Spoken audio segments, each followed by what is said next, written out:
Who are you?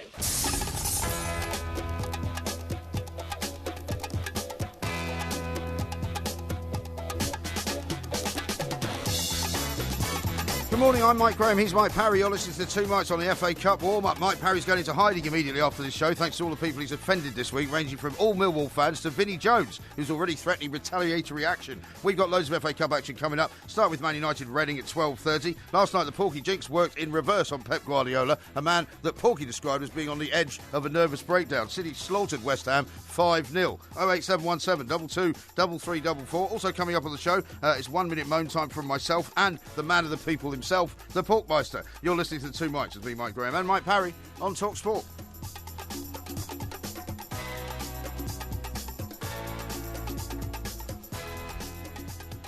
This is Talk Sport. It is FA Cup third round weekend, and it's time to say a very, very good morning to Mr. Mike Porky Parry for the sixth time this week. Indeed. Goodness gracious me. I think I've seen enough of you, to be honest. Yeah, woo, woo, woo, woo, woo, Yeah, thankfully, woo. after today, I won't see you till Monday. That is my clarion call for the start of the FA Cup proper, the third round today. Clarion call. Yeah, the road to Wembley starts here. I hope that my it doesn't team... actually, no. It does, No, it doesn't. It does. For my team, it does. For Everton, it's the first time we can enter the competition this season. Yeah. And I hope it's going to lead to Wembley Way. Really? And I'll take a stride up Wembley Way on the day of the FA Cup final in May, and I will feel like once again we're at the Citadel of football. If I were you, I wouldn't go anywhere near Wembley Way, and in fact, I wouldn't go anywhere near any street at the moment because Vinnie Jones is after you. Steptoe says Porky might need to hire some security. Vinnie is after you. Vinnie Jones after a terrible, terrible haranguing from you the other day on the mid-morning show. Well, people have misunderstood where me. you said that he was the worst footballer ever to play in what you would call top-flight football. No, people have misunderstood me. What I said was... You said that he was a horse, and no, then corrected it to a donkey. No. What I said was, and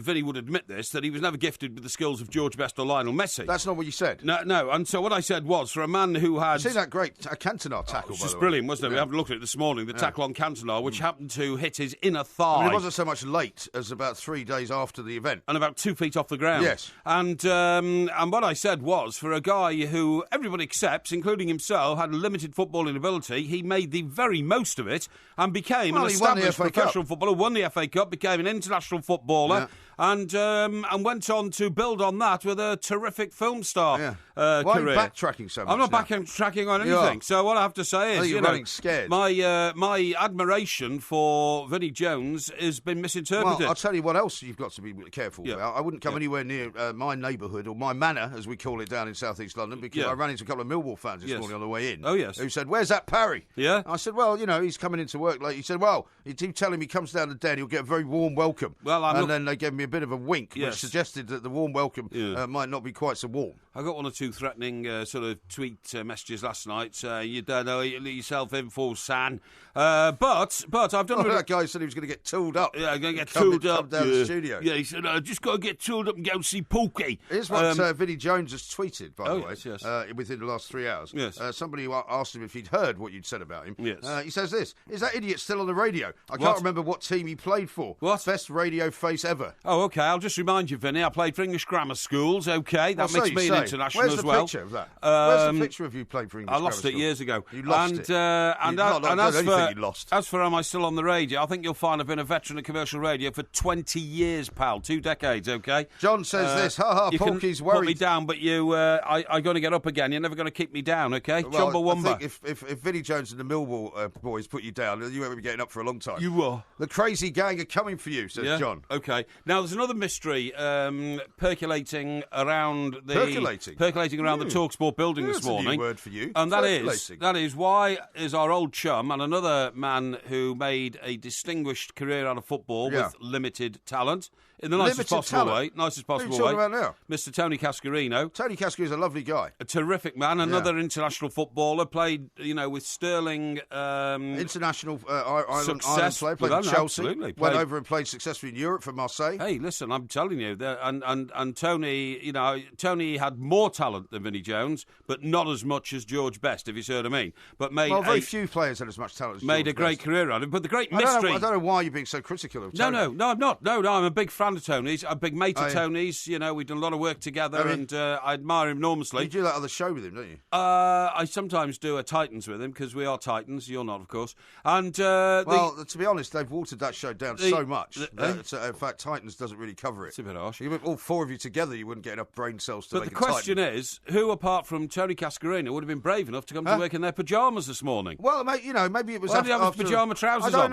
I don't know. But maybe it was after the conversation you and I had the other day about people going to shopping in supermarkets in their pyjamas. Exactly. And dressing gowns. But anyway, listen. I don't think it matters what you come to work in. Well, look, all I want to come to work in his pyjamas, that's fine. All I wanted to say was that people are interested to know about the fashion propensities of TalkSport presenters. So we managed to get a picture of Tony just before he left the building this morning in his pyjama trousers, and due to public demand, we've decided to circulate it. Okay. And I think he looks fine.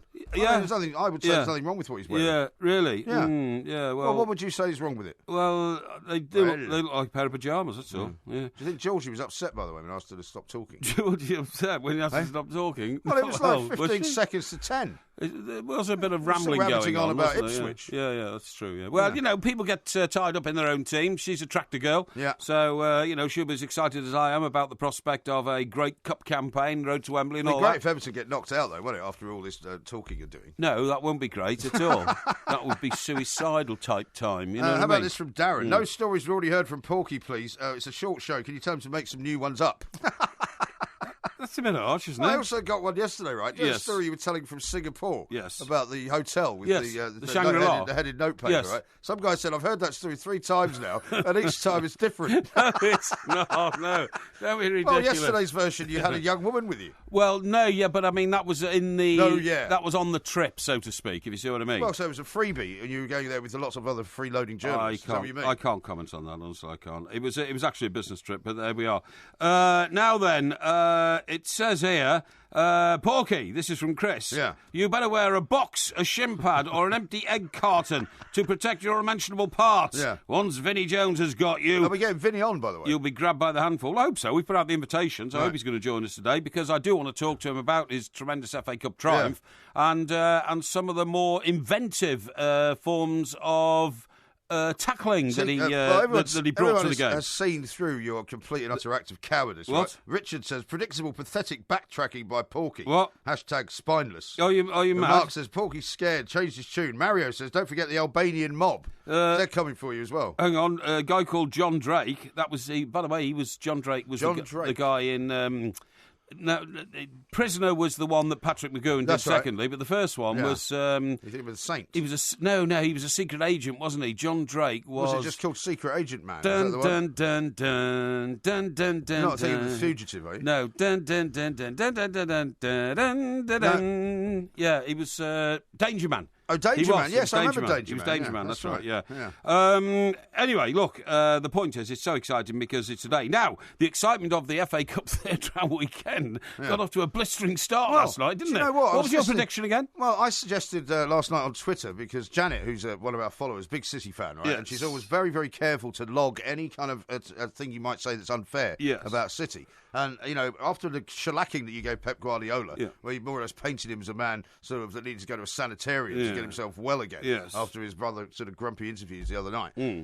I must admit, I didn't think that he'd be ready for the FA Cup. I thought West Ham would be up for the FA Cup, and I thought that Slaven Bilic, who was speaking very sort of romantically about it before the game, would absolutely fire West Ham up to the point where... And what was the score? The score was, in the end, 5-0 to Manchester City. So it was West Ham 0, Manchester City 5. Correct. And you thought it would be West Ham 2, Manchester City 1. I did. That's a difference of 6 goals. Well, it doesn't matter what the difference is. It's completely the wrong. It's completely the wrong result. You got the result of the game wrong by 6 goals. Well, it doesn't matter how many goals you get it wrong by. Yeah. But let me put this to you, right? The one thing that you will never find me doing is pretending that I got it wrong, or pretending that I got it right, or hiding from it. Well, you can't really pretend that you got that right, can you? Well, no. But the point is, you will never admit when you get something wrong, will you?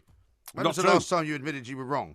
I sometimes get things wrong. Do you think you got it wrong at Pep Guardiola? Because I said to you the other day, I think he's putting it all on. I think he's trying to take the pressure off the players. You know, the way they played last night tells me there is nothing wrong with Pep Guardiola's state of mind. What about the lady who had the... Why are you not answering my question? Well, because I'm going to point this out to you. What about the lady who had the safety deposit box in the bank that got raided? Oh, I thought you noticed that story. She got it a bit wrong, didn't she? Well, no, because she's so wealthy, she didn't know that she didn't have 7 million. You've misplaced 12 grand in a bank account that you don't know where it is. That's right. She didn't know she didn't have 7 million. She didn't realise that the 7 million quid of whatever she had in a safety deposit box. Was it cash or was it, say, who jewellery knows? or what? Who knows? I mean, you wouldn't have £7 million worth of cash. You'd need Why not? Well, you'd need a container the size of a lorry, wouldn't you, to put £7 million of cash you're in? the one that knows about money. I would imagine it must have been diamonds or gold or something like that. Is that because you keep all yours in cash? No, so you know how big it has to be? No. I do like counting money, though, I have to say.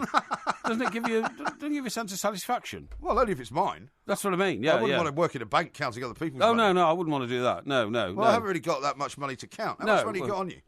On me at the moment? Yeah. Let's have a look. Come on. No, I've only got about a fiver. Do you know why? You tell me you always have 500 quid to walk around with. Well, I haven't because I haven't been to the hole in the wall yet. But what happened to me this morning was I get to the railway station. When the Millwall guys turn up, they should wait until you get to the hole in the wall. You take the money, and they can have 500 quid as well. I got to the time, by the way. I got to the railway station this morning, and I don't know whether it's strikes or weekend engineering, but there's no trains. It's all buses. So buses? Then I spent 15 quid, on a black cab just to get to anywhere that's got any transport going on. Just get on the bus. Because the bus takes hours and hours and hours to get anywhere, and I just cannot be bothered getting on buses. Why are you driving then? What? Why are you driving? Because then I would have to have got the car out of the garage, and it would have taken longer than it would take for a cab to get me to the nearest tube station in Greater London and proceed from there. Yeah, see, this is how long it takes me to count my money. Yeah. That's it. I just counted it. What? I just counted it. There you go, you see. It's about 50 quid there. Yeah, It takes no time at all to count. It's all relative, mate. It's all relative. Yeah. What's the most money you've ever had in your pocket at any one time? In my pocket at any one time? Yeah. Oh, I would about 4 or 5 grand, I suppose. 4 or 5 grand? Yeah. What were you doing with that? Oh, we'll have been after some sort of a show somewhere or something, and we'll have had to. Well, it wouldn't have been after the racing, would it? Because you never win that much. Yeah, it could have been after racing. Yeah, I came away from a race course once with so much money, I started giving it away.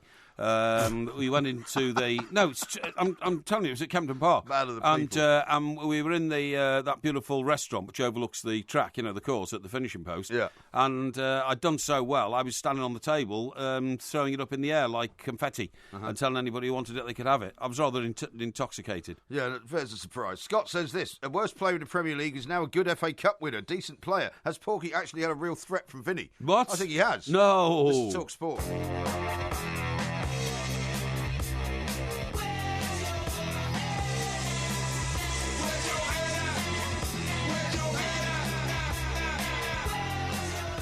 There's lots of people tweeting that little gif of Vinnie Jones beating somebody to a pulp with a door. That's right. A door? Yeah, I've seen it, yeah. Smashing a car door into somebody. Fortunately, that's not real. That's Vinnie Jones in the film, The Lock, Stock and Two Smoking Barrels, but suggesting that's what he might be doing to my head if he meets up with me later on. That you've not only got Vinnie Jones, but basically the entire fan base of Millwall after you basically recommended that they move to North Kent. Well, I have...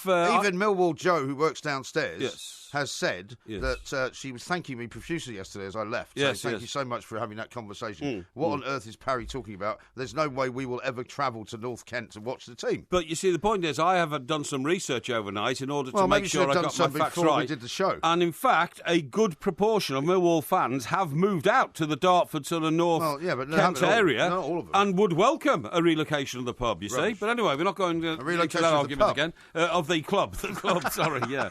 The Freudian slip. Let's talk to Graham Roberts. It is, of course, FA Cup Day. Yeah. You can't have an FA Cup Day third round, especially, without talking to Mr. Roberts, who has played his part quite heroically in many, many different ties. Indeed, Graham, yes. Very good morning to you. Welcome. Good morning, boys. How are you? Hi, Graham. Very well indeed, apart from Parry being on the run from Vinnie Jones and most of Millwall, everything's going very well. Very well indeed. I've heard Vinny's after him, so that's the rumour going around. Well, at least you can stand up for me, Graham, because, of course, you've got 2 FA Cup winners' medals to Vinny's 1. And both of them were classic finals, Graham. What's your best memory of them? It's got to be the replay, hasn't it? Well, all of them, Mike. I think in them days, when you got to Wembley, it was, it wasn't the semi-finals, it was the final, and it was a great day. And out of non-league football the year before, and to play in the the cup final the following year against Man City. The first game was a bit dour, but it was okay. But the second game was tremendous, and Ricky scoring the wonder goal. That's right. People forget Steve McKenzie's goal. Probably as good as Ricky's, but people forget that one. So anyway, it was a great day, and we went on to win it the next year as well. So, indeed. Do you get the sense? I mean, it was fascinating watching Manchester City last night, because one of the things that gets levelled at players these days is that they make so much money, they don't really get involved in the passion as much as they ought to. And when the FA Cup comes around, a lot of them are not from Britain, so they don't really feel the history of it or anything like that. But I mean, that was as fired up as I've seen Manchester City for a long time. Yeah, well, I think after last week, I think Pep is fault. The English league is not as easy as everybody makes out. It's a 2-horse or 3-horse race. The bottom of the league can beat the top of the league, and he's probably come across it this year. And where when he was at Bayern Munich and Barcelona, he was having it easy. But now, I think. He always tried to win the cups with them, though. With Barcelona and with Bayern Munich, always tried to win their cup, which is similar to the FA Cup with ours. So I would think he'd want that on his CV, to say, yeah, we won that over there, and he'll want to win everything. That's how Pep is, isn't it? I agree. I thought they were brilliant last night. I thought they were fired up. West Ham were poor. They were awful, weren't they? Well, you still have to make them awful. Yeah. We had this the other day when we played Chelsea. People said Chelsea were poor, but Tottenham made them look poor the other day. So, they did. You're right. So you can only play as well as the team and let you play. That's right, indeed. Now, Graham, you've been an FA Cup hero more than once, but you've also been an FA Cup villain. Towards the end of your career, you're in the Baggies team, weren't you? West Brom team that lost to. You might bring that well. Just a bit of balance, because what I found out just having a look at this game, Graham, which I didn't realise, was that the guy who skinned you was a Gibraltarian, a lad called Tim Bazaglo. Tim Bazaglia. That must have been an horrendous day for you. Well, to be fair, we were 1-0 up, cruising first half. I don't know what they put in their tea second half, because they absolutely battered us second half. And straight after that, Brian Talbot got the sack from West Brom. So, it wasn't good days then. But, I never look back, Mike. I always look forward. Sure. And if you want to be part of FA Cup folklore, you were. Yeah. And that's what makes the FA Cup such a tremendous competition, isn't it? 100%. Anybody can beat anybody on the day. Today there'll be an upset somewhere. There'll be an upset in the cup today or tomorrow. Because the teams will be changed around. The good thing last night was Pep Guardiola put his best team out. Yeah, I know. That's the nice thing, isn't terrific, it? Because it seems to me the last few years the FA Cup lustre has kind of come back a little bit, because there was a time when you never really expected to see a first team from a Premier League manager at all, whereas now they seem to be taken a bit more seriously, don't they? Yeah, well, I don't understand. The game's changed now. I think finishing fourth is better than winning the FA Cup. That's what players think. They get in the Champions League, and then you get knocked out in the qualifying round. So I don't understand that. I look back on my career, and I've got 2 FA Cups, and I won trophies. I won the UEFA Cup, and when my grandson and my grandchildren. You won the FA Cup, Grandad. And that's, these players these days, they haven't won anything until they win something. They can't be classed as great players, But I think winning the FA Cup is a vital part of it. I totally agree. Graham, you could walk up and down Oxford Street in London or Northumberland Street in Newcastle for the next 3 weeks and never find anybody who even played in an FA Cup final, let alone won 2. Yeah, Mike, but not just that. It's, when you get there, it's an experience. It's a wonderul experience, and especially if you win it. If you lose it, it's not so good. But I was fortunate enough to win 2, and I think it's a great day out. It's a great for the supporters. I speak to lots of Tottenham fans now, and they want to win the FA Cup this year. They want to win a trophy. Of course they do. So, it's time now to take the cup seriously. Yeah, I think, definitely. For every team. And you were saying that the manager of West Brom got fired after that loss to Woking. Is that the sort of thing that you can see happening nowadays? Because, we got one of the fascinating games for me is Hull against Swansea, where you get Paul Clement taking his first game properly, really, against this new guy from Portugal, Marco Silva, who's the new Hull manager. Yeah, well, it's a big test for both of them today. Paul's coming. I know Paul well. He came in last week. Yeah. Had a great result at Crystal Palace. He's got to take. The only way they're going to get out of the trouble they're in, both teams, is to win games. And I think once you start winning games, it will breed, confidence in the team. And them two are under severe pressure today, I think, to win this game. Definitely. Absolutely right. What games you got your eye on, apart from obviously you're going to be watching Spurs? What are you going to be looking at? Well, you'll probably notice Everton thrashing Leicester. You wouldn't believe it, Mike. My team, when I grew up, was Everton. Really? That's brilliant. Good. Yeah. Good. I lived in Southampton and my team was Everton. Why was your team Everton? How did that work? I don't know. I liked the way they played football. Alan Ball. Yeah, and, that's right. and Howard Kendall, Colin Harvey, Joe Roy. Kendall, they were. I loved the way they played it. And my dad, when we was in sort of Southampton, if they played in London, we used to go up and watch them. Brilliant. But I used to go to Southampton and watch them as well. So but Everton was my team, and so I'll be watching that result. I think that'd be a great game today against Leicester. I think that could be close today.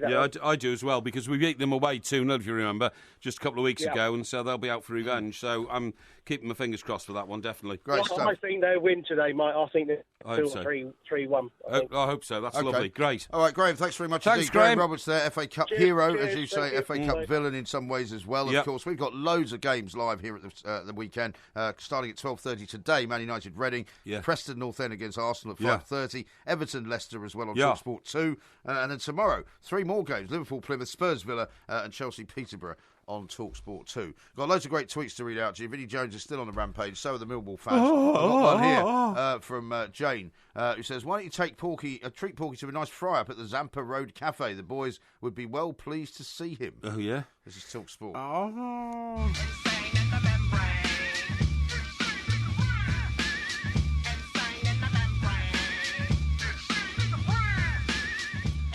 Here's one from Ian, who's tweeted at the 2 Mikes. Yes. He says, Mike Death Wish Parry, what? Are you mad? I couldn't believe my ears the other day with you slagging off of Vinnie Jones. I wasn't Vinny's slagging gonna anybody get off. you. No, don't worry about that. How about this one from Sean? He said, Porky's the radio equivalent of Ken Dodd, paid in cash after a show. No, don't be ridiculous. That was to look after the expenses for the travel and all that kind of stuff. $5,000? Well, I'm not sure what it was. I don't deal with those sort of things. We have people who sort that out. Now, we occasionally salute people for doing good things. I just want to salute Ian Bamber, his name is. He says, how about a shout-out for the challenge I'm doing for Macmillan Cancer at Deepdale, the home of Preston North End. That'll be before the live TalkSport commentary game, of course. That will be. Against Arsenal. And it's called Bums on Seats. They're going to be sitting on every single seat of the nearly 25,000 in Preston North End's Deepdale Stadium on Wednesday, the 26th of April, 2017. That takes a bit of time, that will take some time, won't because it? I think, was it Robbie Savage that did it at Wembley once, he and somebody else, I think. Yeah. And I think it took a couple of days, I think, because so many seats there, obviously. Yeah. Well, that's not quite so many, is it? 26,000. But still, a very good thing to do and a very good cause to raise money for.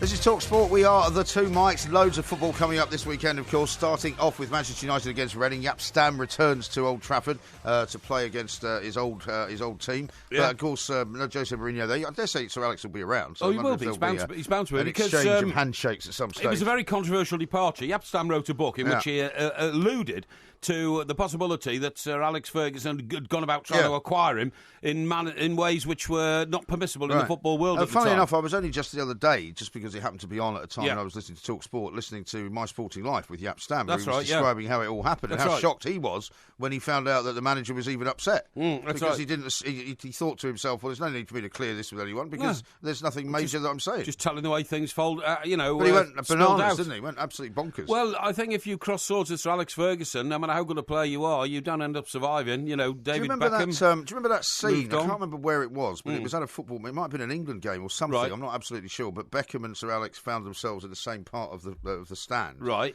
And they kind of just walked past each other. There was no acknowledgement, no handshake. Yeah, I do. Do you remember that? I do. But I think that's all cured. Was it a Man United game? I'm not sure, to be honest, mate, but it might have been a big final or something like that. But I think that's all gone now. I'm pretty sure. Well, I mean, I think Sir Alex Ferguson likes to hold a grudge. I'm not sure about that. I don't know him that well, but I do think there's a conviviality between Beckham and Sir Alex Ferguson now for the respective jobs they did during the great Manchester United Victoria, era. Did he? Well, it wasn't that. I just think he thought that celebrity didn't, go with football in a way that was suitable for the morale he wanted within the dressing room and the team. Talking about celebrity in football, how about this from Michael? He says the main Irish Cup starts today as well, and he says good luck to Lisburn Distillery versus PSNI FC. Yeah, the Police Service of Northern Ireland. Yeah, imagine they'd be a bit of a hard team, wouldn't they? Well, I don't know. I mean, policemen are hard by nature, I hope, because they have to deal with villains, and villains themselves don't have any rules. In Northern Ireland. But when I worked in Northern Ireland... Oh, sorry, I didn't mean for this to turn into another, Mike Parry when I did this in Northern Ireland. They were known as the RUC, of course. Yes, of course and the Royal Ulster Constabulary. And for that reason, that was part of the problem about the Troubles all that's those years. why they changed the name. Well, of course they did. Yeah, of course they did. Police Service of Northern Ireland. Because the only people that could get into it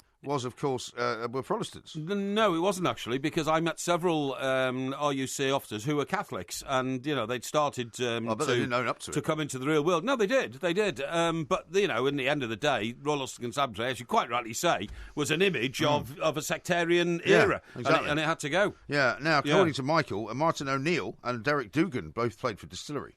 Oh, did they? Yeah. Yeah, I remember Derek Dugan so well. He was one of the first ever TV pundits, wasn't he? He was. And he heard like that. I'm telling you. He played for Wolves. I'm telling you, this is total football. When you say that Dutch team swiping forward. He did not say that. He was great, Derek Dugan. I actually loved him. When you say the Dutch team swiping forward, this is total football. I'm telling you, it's total football. We're having total. Right, now, how about this from David? Yeah. Not much magic at Bloomfield Road in Blackpool today. 3,800 Barnsley fans, only 800 home fans, because the fans are boycotting the Oystons. So sad. Yeah. And the same goes for Hull, apparently. So Lance says Hull City fans are boycotting the game today, guys. The estimate is under 3,000, do you know, it's absolutely terrible when these divisions creep into your clubs. I mean, I did quite a lot of work with Blackburn fans about 2 or 3 years ago, and they were determined, to bring the club down by non-appearance and great demonstrations outside in the Blackburn streets. fans were doing it for a long time. They were. Now, guess who's playing Blackburn today? Blackburn is. Who are you? Who are you? Ian Holloway. Ian Holloway's going there. I'm going to Blackburn today, and I'm telling you. Onion. Onion. I was known as Onion at school because I was an horrible little gay, I was, and that's what they all called me. Who are you? Oh, in Blackburn today, I hope I'll get a result there. I really do. I need a result. Well, he's had a couple of results lately, hasn't he? Well, he has. He had 2 wins. Now. He's had 2 wins, hasn't he? To add to the first one, so that's 3, yeah. And now here's one from Chris. He says, what was that treble you suggested? Only caught Fleetwood. Well, it's Fleetwood, Sheffield Wednesday and Swansea, basically. 74-1. 74-1. Well, if that comes right, you will have to be down on your hands and knees begging for forgiveness. Well, I will, because it's so unlikely to happen. But if you do, and people prosper from it, then what can you say? I'm afraid Carl needs to be corrected on something here as well. He says, I don't think he called him a horse, MG. He's referring to you and Vinnie Jones. That's right. He called him a donkey. That's right. Well, Carl, the point is, he called him a horse by mistake. Yes. Please don't question my recollection of the show. I'm the only one that remembers what gets said on this show because Porky doesn't. But please remember also, I didn't personally call Vinnie Jones a donkey. I said he was described by people as a donkey. I was merely repeating Simon calls what you, other people had said. Simon calls you a very bad name, an utter fraud, Porky. What do you mean? He said you slated him live on air, and he says to me that I should play you back the audio, what you said. Well, there's no need, because we all know I was just going through... It's a resume of the history of Vinnie Jones, That's all I'm telling you. By the way, would you like to hear, in the next hour, some words of wisdom from the new Hull manager? Because you were casting aspersions on him the other day, saying that you didn't think he even spoke English. I didn't think he did, does he? Well, he actually speaks very good English. Is it? Well, I'm glad to hear that. But before we do any of that, it's time for this.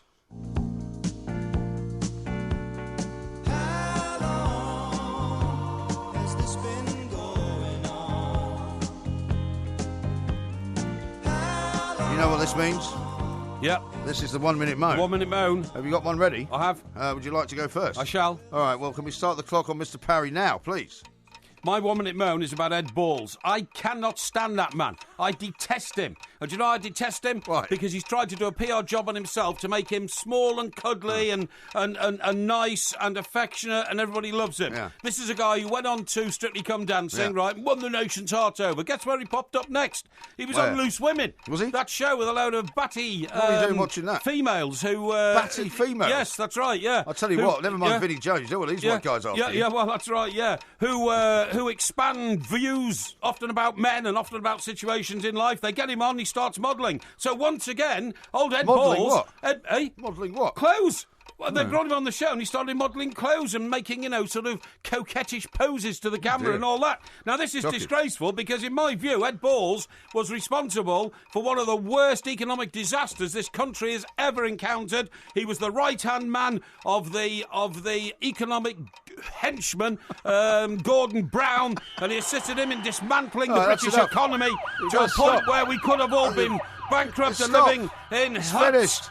Stop. And Ed Balls was a guy, in my view, was largely responsible. You're going to disqualify yourself again. I have no affection for him. All right, I think you made that quite clear. Right. Okay. So you see now, he sits back now. This is what Porky does, right? He now thinks he's done his part of the job, so he now sits back admiring his own speech. Not at all. Instead of actually then doing what you should do, which is to start my clock. Oh, God. Right, okay, are we ready? Clockmaster, let's go. I did an experiment last night because I was so fed up listening on the news to this maudlin story about how there's a great big iceberg breaking off Antarctica, right, which apparently is either a third of the size of Wales or a quarter of the size of Wales. I don't know why they have to say that it's a quarter of the size of Wales or a third of the size of Wales. Why don't they actually equate it to something that it's the same bloody size as? And then you don't have to say it's a quarter the size of anything. But I said to my kids, right, do you know what happens when Antarctica melts? And they went, oh, yes, because we were reading the story in the paper and it says that the sea levels will rise. And I said, really? Well, let's do a little experiment, shall we? So I got a glass of water, right? And I got them to mark the top where the water was. I said, now put 2 ice cubes in it, right? Yeah. And then see where the water rises to. Okay, so mark that. Yeah. And then watch the ice cubes as they melt. See what happens then. Did you know what happens when the ice melts into the water? Nothing. The water level goes down. Goes down. It doesn't go up. Goes down. So I've actually proved by osmosis, literally, that all these scientists are talking absolute codswallop. Yeah. And so when Antarctica actually floats and melts into the sea levels go down. Yeah. Bingo. I don't know what you're moaning about, though. Didn't seem like a moan, that, to me. Well, that's because your moan is so vitriolic and nasty and personal. Of course, it's a moan. It's a moan about this ridiculous story that we're all going to, suddenly be engulfed in a massive wave. So you're not some kind of super ecological scientist, are you, to prove it wrong? I thought it was brilliant. Fascinating. My kids were absolutely fascinated. It's the kind of thing I do. I mean, Daddy's just done a scientific experiment. I win, I see. I've already won. No. I've already won. I mean, don't your kids realise that... Producer Ross has already said I win. You know, when you go home every weekend, you conduct a scientific experiment. It's called how much alcohol can be ingested into a human body before a man expires in front of his children. That's nice. Well, all I can tell you, matey, is that by the time I was conducting said experiment, you were probably face down in a Wetherspoons. Definitely so, not. It was about 8 o'clock at night. Definitely not. But it was a wonderful experiment. I'll talk you through it again if you like. Yeah. So, I mean, are you definitely saying now that it would be very good now if all the ice in the world melted? I'm not saying sea levels will go down. I'm not saying good or bad, but what I'm saying is that because Antarctica is made of ice, right? Yes. When it melts, it will not make the sea level rise. It won't. Okay. Go on. Well, hang on. If that is absolutely true, right? Well, I've done the experiment. Okay, so why do scientists who, work for huge sort of academic institutions like Yale University and all that... Well, guess where these ones work for? Why do they perpetuate this myth? Well, what, are you going to tell me that you are so, wide-eyed that you don't think they do it in order to get grants, in order to get money, in order to get jobs? Where were these guys from? Well, guess why they keep saying Wales? No. They're in Swansea. Oh, they're in Swansea, are they? I see, yeah, okay. They must have a long telescope pointing it all the way to Antarctica. So they use and that's why they keep saying, it's a quarter of the size of Wales. It's quarter of the size of Wales. How big is the iceberg? It's about a third of the size of Wales. Yes, and is it the size of the Isle of Man? Oh, I don't know, the Isle of Man's not in Wales, No, it's not in Wales, yeah. No. I mean, it's ridiculous, isn't it? Totally, utterly ridiculous. We've got lots more to do. Boyo. Here's one from Becky. So everything's good in Wales. With all these people after Porky, it could end up like an Agatha Christie classic. Yeah, it could, so many suspects for foul play. Yeah, I saw that, of Yeah, course. murder on the 352 to Sutton. Yeah, it could be, yeah, absolutely. To Epsom, please. Epsom? Yeah, well, don't go to right. Sutton anymore. Get it right, get it right. It's your team are playing. You should go to that game, by the way. Since you can't go to Everton. Sutton are playing Wimbledon, aren't they? Sutton are playing Wimbledon, yeah. I can't make that either, I'm afraid. Why not? Hoping to go to Goodison a week tomorrow. We're playing Manchester City. It's a 1:30 Sunday lunchtime kickoff. Hope to be up there for that. Okay, I look forward to it. Yes, be great. Hey. You know, it's 120 minutes. Hey, come on, I have a million one things to do when I'm working with you in the studio. Like what? Well, I've got to keep my eye on all the buttons, all the levers, make sure everything's going well. This is Little Richard, isn't it? What? Who's this? It's Elvis. Elvis, that's right, of course it is. Is it Little Richard? Yeah, no, it's not. It's not Little Richard. It's Elvis. Yes. Now, do you know that the biggest convention? Jailhouse Rock. Jailhouse Rock. Do you know the biggest Elvis convention of all time is, and it's 3 days long, is taking place at the moment. Is it where? The Hilton Birmingham Metropole Hotel. Oh, God. Where we have stayed. No, we haven't. Yeah, we have. We have not stayed at the Birmingham Metro. We have.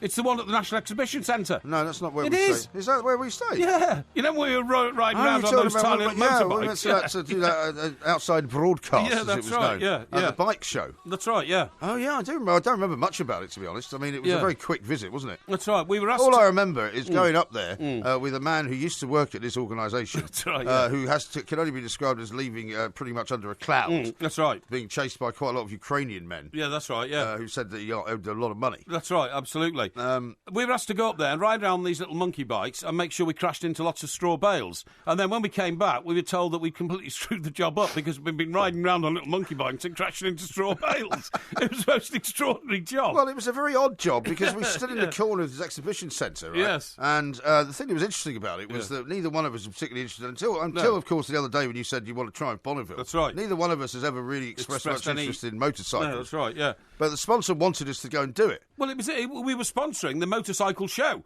So we were supposed to be a couple of jokes. No, I don't think so. It was, don't remember. All the concessions were selling motorbike gloves and motorbike helmets and all that. Yeah, but we weren't sponsoring the show. And we were promoting the show, and we got dressed up in all this gear, and then we were told to go on these bikes, which were so small, I mean, we could hardly get on them. Yeah, and very hot as well. Very hot. Drive around this circuit. All these leathers on. Yeah, that's right. Smash into all these straw bales. They couldn't find one a leather jacket big enough for me, I don't think. That's right. And then when we got back, we were told, this is dreadful. What's well, the thing that I found the most unnerving, to be honest, was that what we didn't know also was that in the corner where we were standing, occasionally we'd get people over, like local MPs, people, local celebrities to interview and stuff like that. What we didn't know, or what you didn't tell me, was that immediately behind us there was a door. That's right. Right? And I kept noticing that these quite attractive young women were going into this door. Yes. But not coming out. Right. And then literally about sort of 10 minutes or 15 minutes after they'd all gone in, they suddenly all came out wearing hardly any clothes. That's right. Yeah. Remember that? Yeah, it was like a beauty competition. They were the promo girls. They were, that's right. Yeah, doing the rah-rah dancing wearing and all that. Practically nothing. Yeah, well, that's the sort of thing you notice. They started walking past me while we were doing the radio show. But anyway, this show's not all about you. It's not all about you. It's about Elvis. So the Elvis convention over 3 days. Hey, what about that? And there'll be thousands of people there. Yeah, but they'll all be dressed like Elvis. Yeah, they will. Yeah, I know. It's fantastic. I wonder if any of them are on their way there now. Could the police send us a picture or two of either yourselves in Elvis gear or some of the people you're going to meet in Elvis gear? Because I have to say, the Elvis phenomenon is just quite remarkable. Is he the most famous man that ever lived? Elvis Presley? Yes. No. Who is then? Muhammad Ali.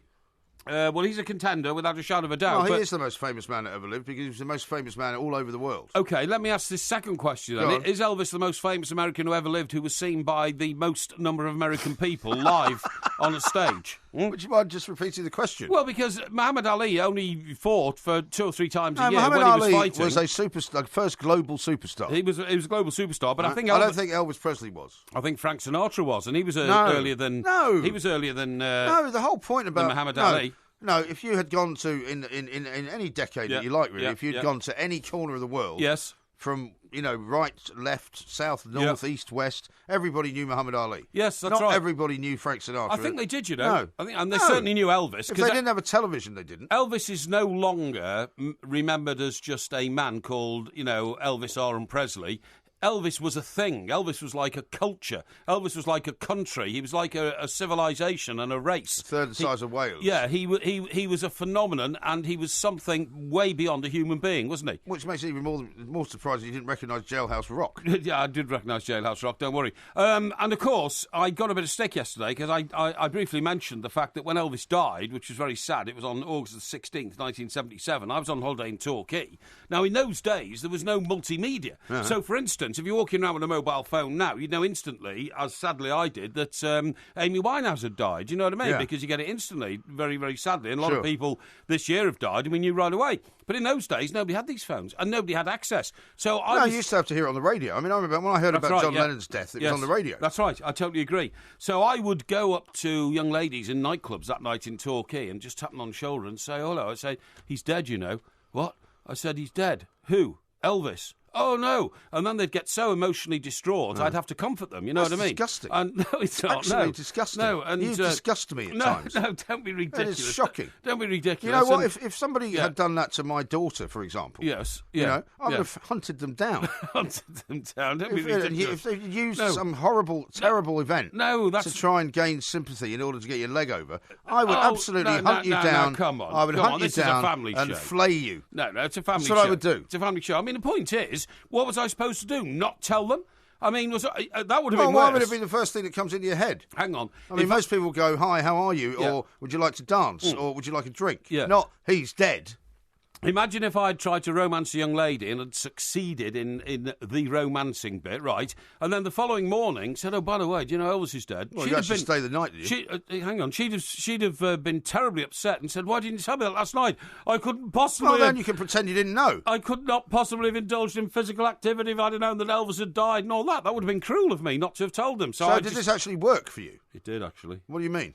Well, it did. I mean, in what sense? Well, in the sense that because I have a superior intellect and... well, that's to make up for all your physical abnormalities. Yeah, that's a bit harsh, yeah. I was able to say, look, don't let it upset you. Remember, he's gone to a better place, Yeah. And remember, let's reflect on this... Well, did you, have a load of Elvis songs to sing to her or something? Well, I reflect on this man's great life and his achievements in the life. He was a GI, and all this kind of stuff. Yeah, but so I gave it I'm all interested in how the evening ended, to be honest. Oh, the evening ended well. It ended well. Well, how? Well, where? I don't go into that. This is a family show, but I mean... Where were you staying?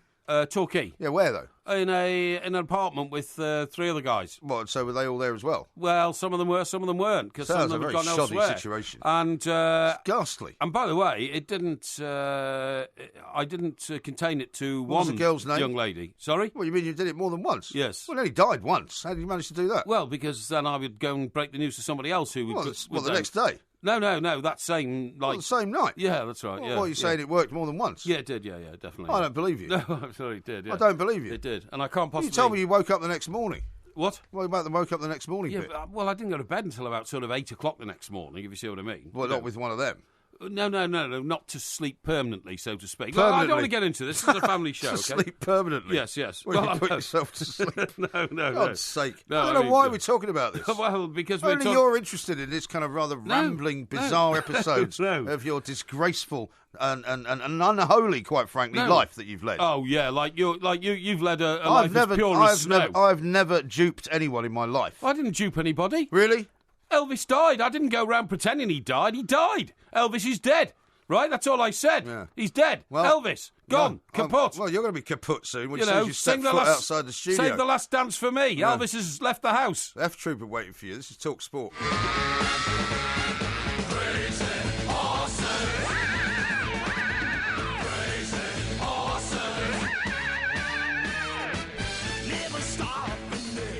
Some slightly incredulous people out there in the listening world, right? Because they can't quite believe their ears, I think. What? James says, did I just hear that young Porky in the club scene goes up to the ladies and tells them Elvis died just to get some comfort? Unbelievable. No. Paul says, outrageous tactics from the Porkmeister. Why? Torquay nightclubs. Who are you? Who are you? Elvis' death being used as an approach to pick up women in Torquay nightclubs. Great stuff, Porky, says GB. Yes, thank you, yeah. I mean, it's just extraordinary. Yeah, Gary says, so in 1 week, Porky's insulted Vinnie Jones, Millwall and Wimbledon fans, and now every father of emotional young ladies.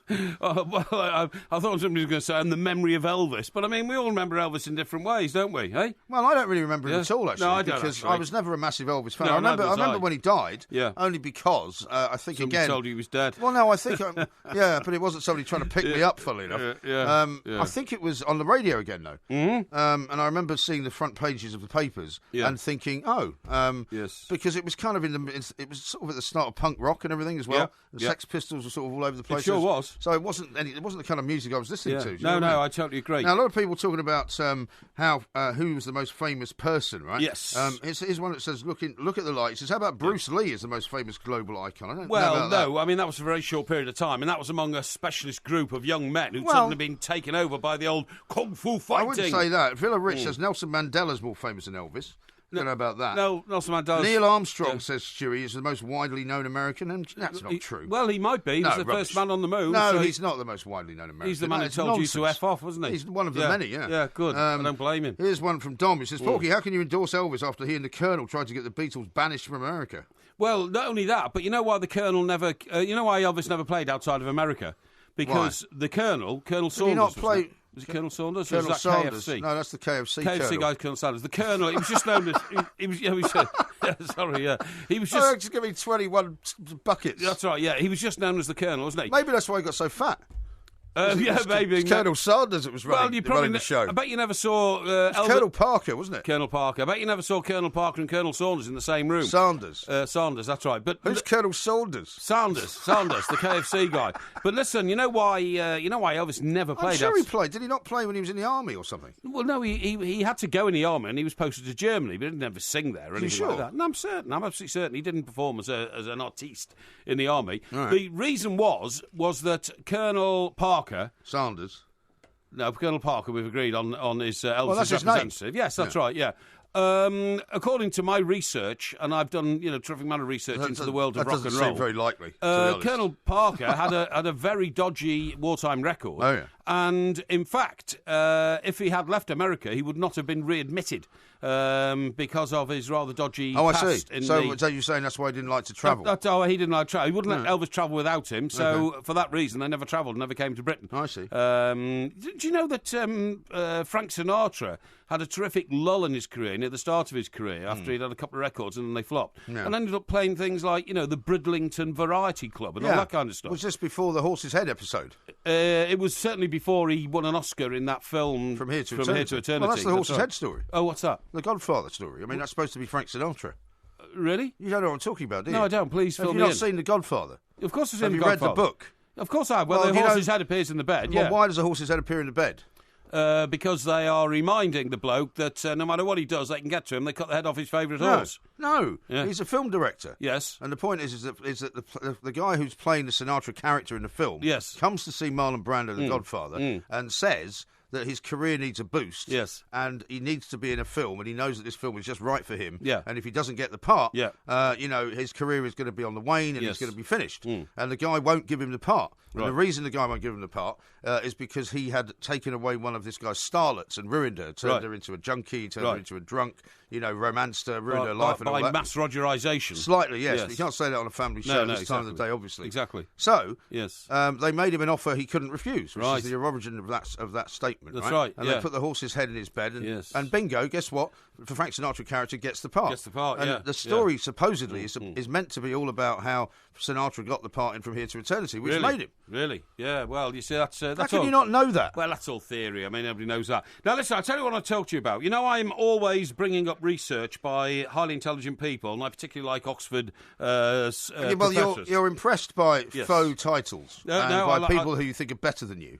Of which there are many. When I went for my 3-day interview at Brasenose College, Oxford, I vowed...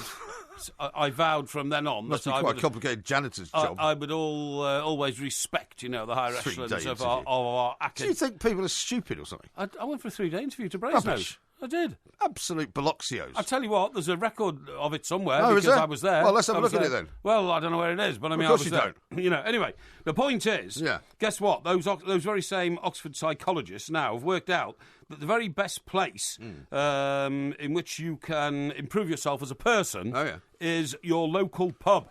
What? Your local pub. Well, that depends on the pub, doesn't it? It says, for centuries, the local pub, along with the church and school, has been the heart of the English village life, bringing all sections of society together under one roof. The English village life. Yes. In recent years, the lure of cheap booze from supermarkets and tougher drink drive laws have resulted in many becoming restaurants or even closing. But now, psychologists at Oxford University have backed what many people have believed for a long time. Oh, yeah. We really don't know what we're missing when we go to the pub.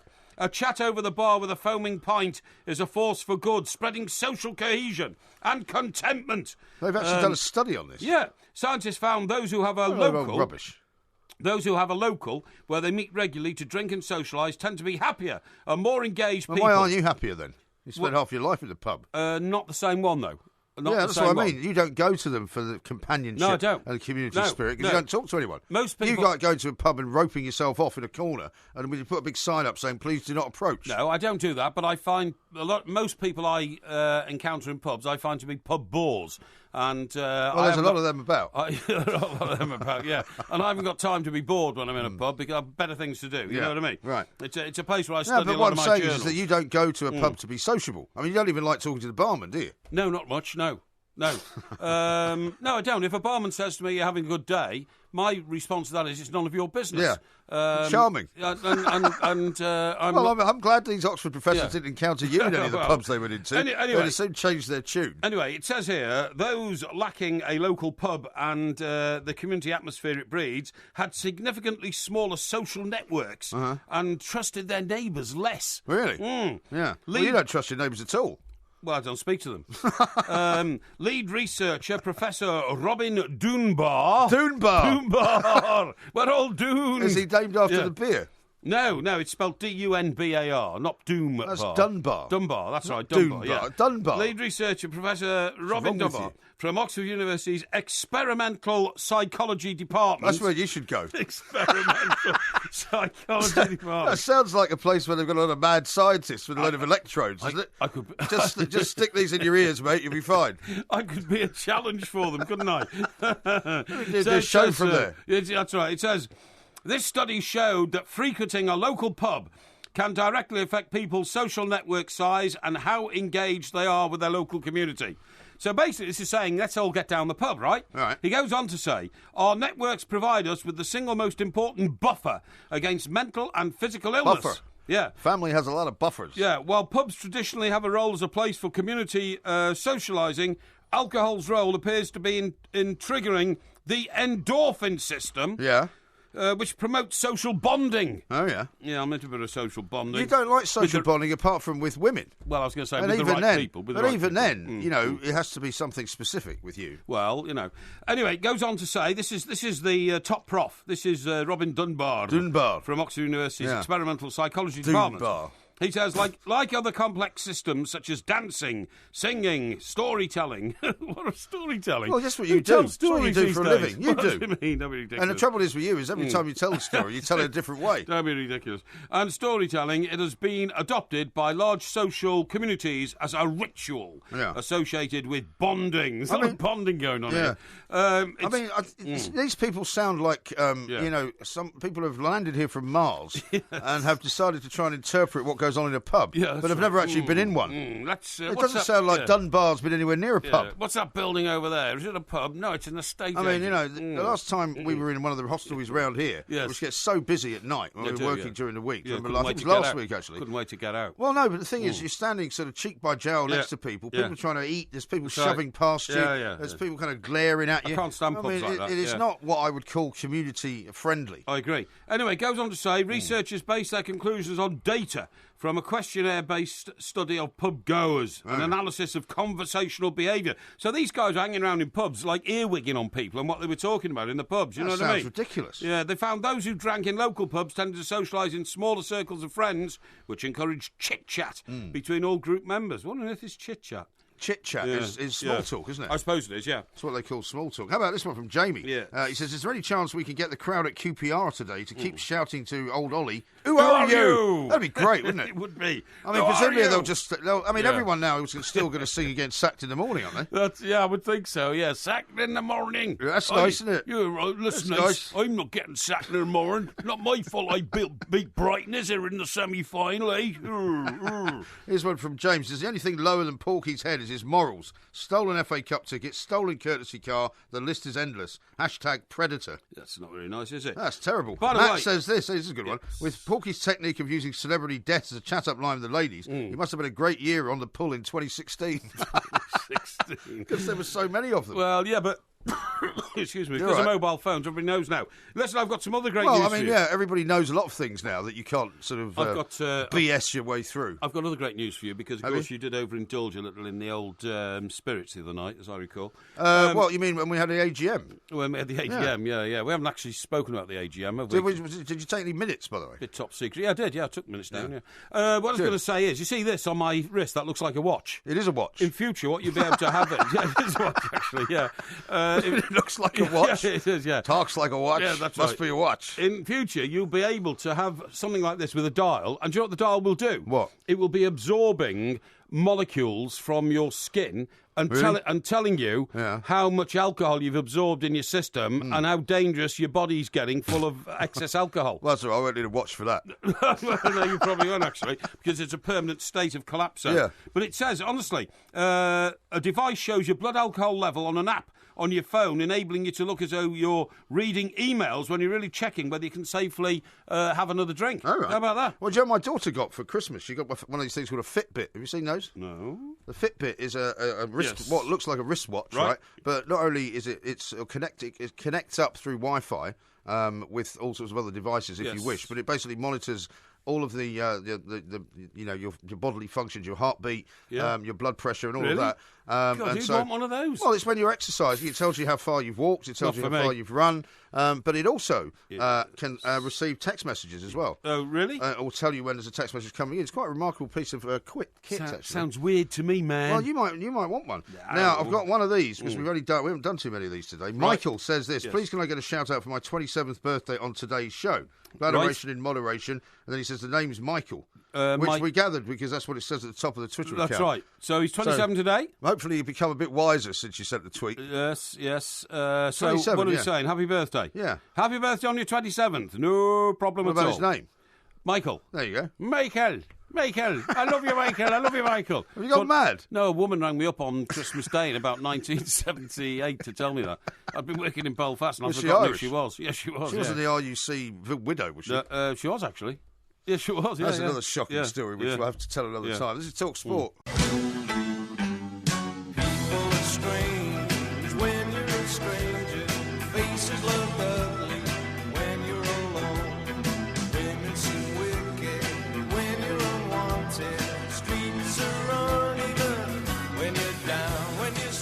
Slokesville says this, Elvis KFC, Southern Fried Chicken, it's all starting to make sense. What the hell is Porky on? # Red Bull Overload. Now, how about this from somebody called Jimmy in Colchester? Is this a family show? There's too much filth in it. Mike Parry, are you back on the radio Monday? Good luck. Might see you floating in the North Sea the way you're going. Oh, Death Wish comes to mind. Do you know Sutton United's manager's called Paul Doswell? Is he? Like in Doss. As in Doss House. Who are you? Like in Dosser. But of course, he's not a Dosser. He's a great you can't call people that. No. But I mean, people do have unusual names. Yeah, of course they do. Yes. The fact that you and I have got relatively normal names. Relatively normal, I would say. Which not many people make fun of. So what is, by the way, what is somebody called who's got a Christian name and a surname which could both be Christian names, like yours, Mike Graham? I don't know if there's a name for it. There is a name for it, isn't there? No. I think there is. There might be. Well, why are you asking me? Why don't you look it up? Well, because I thought, as you've carried that moniker all your life, you have known by now, but of course, obviously, you... Well, to be honest, it wasn't until relatively recently that somebody said, I really don't like people who've got names that can be interposed as from surnames and first names. Do you know there was a great... It never occurred to me that I had two names you could do that with. Incidentally, we saw a picture, didn't we, on the front of the Times yesterday, taken by an old colleague of ours, Chris Barham. Chris Barham, yeah. Who's now 84, I think. That's right, it was his birthday, and what was it a picture of? It was a picture of Jill Saywood, who sadly died at the age of 51, who was known as the Ealing Vicarage rape victim. Yeah. Who did so much to help women. Story. After that, it was a very sad story indeed. But what a great day at 84 to have your picture printed on the front page of the Times. Absolutely. With a picture byline. 32 years later. Well, in fact, I'm going to take the paper to him because I'm still in touch with him. Yeah, exactly. That's great. Now, how about this from Paul? Yeah. He says, so basically the invention of the internet and social media has ruined Porky's sex life. Well, I wouldn't say that. I was a very young man in those days. I wouldn't dream of chasing women around nightclubs in this Well, I don't think anybody would dream of you doing that in this either. day and age. You'd be even less successful now than you were then. Don't seem to be any nightclubs anymore. Anyway, kids don't go to discos anymore. They don't. They've been closed. Loads of thousands of them have closed down over the years. Literally, they have thousands. There's nightclubs everywhere. No, there's not. There's not. Honestly, you want me to take you on a tour of nightclubs? No, I don't want to go on a tour of nightclubs. I'm just telling you, compared to the number that are around in our day, there's hardly That's any not true. around. Talking absolute cobblers. Who was the great Fleet Street photographer who interchanged his name all the time? What? Gavin? Kent Gavin. Kent Gavin. He used to call himself Kent Gavin, and then a couple of years later, he'd call himself Gavin Kent. I'll tell you a great story about Kent Gavin. Yeah. I can't remember who the. I think it was Shirley. Was it Shirley MacLaine? I think it was Shirley MacLaine, the actress. Have you heard this story? No. He went to take pictures of her in a New York apartment, right, where she lived, and she lived somewhere on the Upper East Side, right. And it was one of those lovely sort of spring days. Yes. And he gets to the apartment, and it's about 40 floors up, right? Yeah. And goes up in the lift. You know, doorman takes him in there. She's got this little terrier dog, and you can probably get a guess what's going to happen, right? So she says, "Look, I'm just going to go and." Put my face on beautify and stuff, myself. Yeah. Would you mind just occupying little Archie here, or his name was, right? So little Archie's got a little ball, he's throwing the ball to the dog's bringing it back, and he throws the ball, and it bounces out the window. No. And the dog follows it. I'm not joking. The dog follows it. Oh, no. Out the window. This is a terrible story. Yeah. The dog goes out the window, 40 floors up. How did... so what happened next? Well, he was sitting there going, I can't stay here. He had to go. He said, I have to leave. What, before she came out of the shower? Before she came out of the bathroom, yeah. He left? He left. He didn't get any pictures? No. He couldn't. What was he going to tell her? Well, I wouldn't have left. I think that's very unprofessional. Well, what would you have done? Well, I said, look, Shirley... Sorry, Shirley, your dog's dead. She was one of those famous actresses in the world at the time. Yeah, Shirley, look, I'm terribly sorry about your dog. I mean, where is it? Oh, you would have told some lie, right?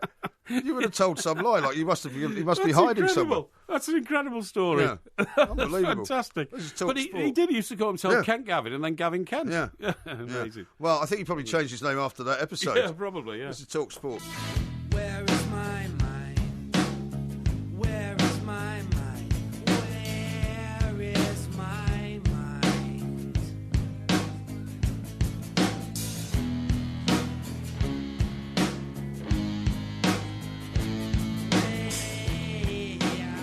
This is Talk Sport. We are the Two Mites. There will be a podcast coming out a little bit later on. We've covered quite a lot of ground in the short time that we've been on the air. Well, we certainly have, yes. But what we haven't yet done is played you an example of the new Hull manager's English-speaking voice, right? Oh, yeah. So I want to do that now because you've been sort of suggesting for many years that people who come to this land and can't speak English will not be any good at managing football teams, right? So have a listen to Marco Silva. Okay. We respect a lot our opponent. They got a good win in the last game. But we want to win also, and we want to put all the problems to back, to look in front, and to try start with a good win for us. So he speaks pretty good English, doesn't he? Yeah, That's thanks to Sky Sports News, by the way. By the way, the other thing I meant to ask you is, what did you make of Mourinho now? Because Mourinho seems to be getting more cheery as Manchester United get back their to form picks up. Their form returns to what it should be like. But he was talking about, I quite liked his turn of phrase when he said, before, we were not in hell. But we were in a sort of tricky situation. And he said, now, we're doing better, but we are not in heaven. So where are they? Well, where are you? I think he's between hell and heaven. Hell and heaven, yeah. Well, where's that? What, purgatory? No, because halfway between hell and heaven is sort of normality, isn't it? Is it? Or relative normality, I would think. Know. You're not going to be suffering the flaming flames of... the flaming flames? flames of purgatory, but also you're not going to be floating around with the angels. Daniel says, it's so wrong, but I'm crying with laughter at that dog story. It's the top show today for all the wrong reasons. It's a shocking story, but these things sort of happen. To be honest, I I didn't know they opened the windows up there, and of course I've just No, in reflected. the old buildings did. Yeah, but not only that, but they never opened them wide enough for a human being to fall out. But that was a dog, wasn't it? A little dog, wasn't it? Yeah. No, but also if you remember, I mean, you probably would have been in these beautiful old apartment buildings on the Upper East Side, with the sash windows. Yeah, not the sort of new ones with where the windows don't open at all. That's right. Yeah, it's all air conditioned. No, I know. These are ones that actually would even have the old air conditioning units in them. Yeah, that's right. But they were still very expensive buildings. I know. Listen, have you read this this daft report, and this gets on my nerves, about if you have an hour's sleep after lunch, you stop your brain ageing, and you become a much more efficient person. I saw somebody tweeting it to you, actually. Yeah, it's utter rubbish. It's just the thing that napping basically beats away dementia or something. That's right, yeah. But, I mean, anybody who goes and loses consciousness during the day for by their own will. Well, hang on, you don't lose consciousness when you go to sleep. You do. No, you don't. You're not conscious. That's not true. You're not conscious when you're asleep. Of course you're conscious. No, you're not. Unconscious is something completely different. Well, what I'm saying is you are not compos mentis to deal with life's issues. Oh, you're asleep. When you're asleep. But you're not unconscious. Well, you're certainly not conscious, are you? Yes, you are. No, you're not. Yeah, you're unconscious when you get knocked out. Anyway, it says here, according to a study, going to happen to you soon. A 60-minute sleep was the optimum amount of time, with a shorter or longer period not producing the same result after lunch each day. An hour's siesta can prevent your brain ageing by 5 years when it comes to memory and thinking. That's rubbish. By 5 years, what, overall? How often do you have to have the nap? Every day. What, so every day? Yeah, every day, yeah. And then that shaves 5 years off the age of your brain? Yeah, honestly, it does, yeah. Now, the point is... Well, you can't have a nap every day, can you? Well, that's what it says here, you should. David Reynolds, Chief Scientific Officer, Alzheimer's Research UK, said the study adds to growing evidence that sleep has a beneficial impact on learning and memory. Well, I'm sure it does, but not in the middle of the day. Because this is... Well, surely it depends, though, on your working day, doesn't it? I mean, for example, in the last 2 weeks, we've had a very different working day, right? Yes. Well, we started doing a radio show from 10 till 1 last week. Yes. Today we're doing 10 till 12. So basically, you were getting in the office, say, about 8. And finishing at around about 1. Yep. The week before, we were coming in for a show that started at 1. That's right. And went on till about 4. So Yes, your that's day. right. So I mean, I found in fact lunch scenario when we're working in the afternoons is much more difficult. Yes, of course it is. Because you're not really hungry enough for lunch before the No, show. that's right. But by the time the show's finished, it's kind of too late for lunch. Yes, that's right. And since you don't allow anybody eating during the show, that's right. Obviously, I can't have lunch while I'm here. No, of course not. So when is lunch? Outrageous. But the point is, when is lunch? Yeah, well... I mean, if I was going to go for a siesta after lunch... Yeah, but you see, the point when would is, I go? Whoever's done this has based it on the behavioural patterns of people in the Mediterranean and who has the done continent. Well, some Chinese guy. Some Chinese guy? Yeah. Well, where? In China, I think. He works for the Geriatric Society. So, sorry, what are you laughing at? So, I'm not a member of that. No, exactly, no. His name is Dr. Lee. Dr. Lee? Yeah, Zhongxin Lee. Where's he from? Well, I've just told you he's from China. What are you shouting for? Well, because you keep asking me the same stupid question. When I say where's he from, I mean which academic facility? Because he might be from Oxford, in which case you'd believe him. No, he's not from Oxford, no. How do you know that? He's, well... Dr. Lee? Yeah, so he's from some Chinese research group. Hey, listen, by the way, you know... You're so dismissive. You know, we described a chap that we met in a public house around here the other day as looking like a Peaky Blinder. Oh, yeah. Somebody came up to me that after rather that. sinister guy. Yeah, somebody came up to me after that and said, and not named the pub we were in, you know? Is that right? Yeah, just from the description of this individual. Oh, because they'd seen him there as well? Yeah. Really? And I said, yes, that's right, it was. And they said, oh, yeah, really nasty bit of stuff. I said, really? He said, oh, yeah, I wouldn't... So we better not cross them, better not cross the guy. He's a little old fellow, was an old fellow, and he wears a Peaky Blinders cap. The funny thing was, right, the conversation they were also having over and above the very foul-mouthed one. Yeah, about we want racing, not football. Was they were moaning about all the roads being closed off because it was New Year's Eve. It was New Year's Eve. And they lived there, right, around that neck of the woods. That's right. And they were moaning about the fact that he's going to a wedding. Yeah. He's going to a wedding, he won't be able to get home. Yeah, that's and right. They go, well, why would you can't get home? It goes all the roads. Yeah. And it's like... it's a very bizarre scene because they said, and like you said, the guy's about 85, right? Going to break his face if we don't get the race in. And they said, why don't you just stay over at Caff's or whatever it was? Anyway, I've got a baby. Yeah. And I went, what baby's he going to have? I mean, he's 19 practically. What's he got a baby with? Anyway, listen, the reason I mentioned that is that there's a piece I picked up last night about Mad Frankie Fraser, because we said he looked like Mad Frankie Fraser. That's right, although you called him somebody else, didn't you? Yeah, Freddie Foreman. Freddie Foreman was a villain as well, a pretty nasty villain. But anyway, it says that old Mad Frankie Fraser is still around. Is he? This came from one of my literary journals. Right. And he's written a book. And part of the book, I mean, he's, you know, the magazine, The Oldie. Yes. You know, and it's Richard Ingram. I'm not sure if he still does it anymore. I think it's not closed down, actually. No, I think it's still going, but I think it's now edited by somebody like... Well, it's not. I don't think it's Richard Ingram's anymore, but it is still going. Yeah, I think they still have the lunch, don't they? The oldie lunch. Yeah, that's right. They have these lunches, and anyway, old Frankie Fraser's invited along, and apparently, you know, after a lot of free wine, he gave some graphic descriptions to those that were around him about the best method of taking people's teeth out with pliers. God. You know, when there was a bit of uncooperation going on. Yeah. Some ghastly stuff that goes on, isn't there? Certainly was. It really is not very good at all. Yeah. Anyway, right, now then, next week, okay? Yeah. We have another new scenario for the two mics, do we not? We do, yes. We're going to be back on the old 1 till 4 late show. That's right, which will be very good. Yeah. So look out for a podcast during the day. Or it could be the early show. Yeah, well, it depends which way you look at it, really. But we'll still have the Porky quiz. We'll still have we certainly will. Porky Vision. We certainly will. Postman Pork, I guess, as well. And Ask Porky. Mm-hmm. Again, there seems to be a pattern emerging here. Everything seems to have to do with you. Yeah. A lot of people are starting to complain about that. About what? About the fact that all the features have to do with you. Well, and there's nothing for me to do. That's because I kind of take them on. We will, of course, be back here next Saturday at our normal time, 11 o'clock. It should be, yes. Yeah. Well, you ever, when you worked in Scotland all those years, were you ever aware of the fact that Scotland's only got one elephant? What? One elephant. Well, I think you had more than one when I was there. One's died. Well, that's what I mean. So there were obviously two. And the elephant's called Mondula. Mondula? African female, depressed by the loss of enclosure mate Toto. So the keepers at Blair... Was this at Edinburgh Zoo? Blair Drummond Safari Park. Oh, I've been there. Right. Yeah, in fact, I'll tell you what, when I was there, there were two. Right, okay. I saw a bunch of giraffes there as well. Right, okay. They're near Stirling. And I've been there, yeah. They want to find a companion for this poor old elephant who's 45. Isn't that terrible? Well, why don't you go keep him company? Well, it's absolutely shocking. Why don't they just release the elephant back into the wild and let her live naturally? Well, because in Stirling, it's not a very friendly area. Well, it's not. It's true. This is Talk Sport. On DAB Digital Radio and 1089 and 1053 AM. The warm-up with the two mics on Talk Sport.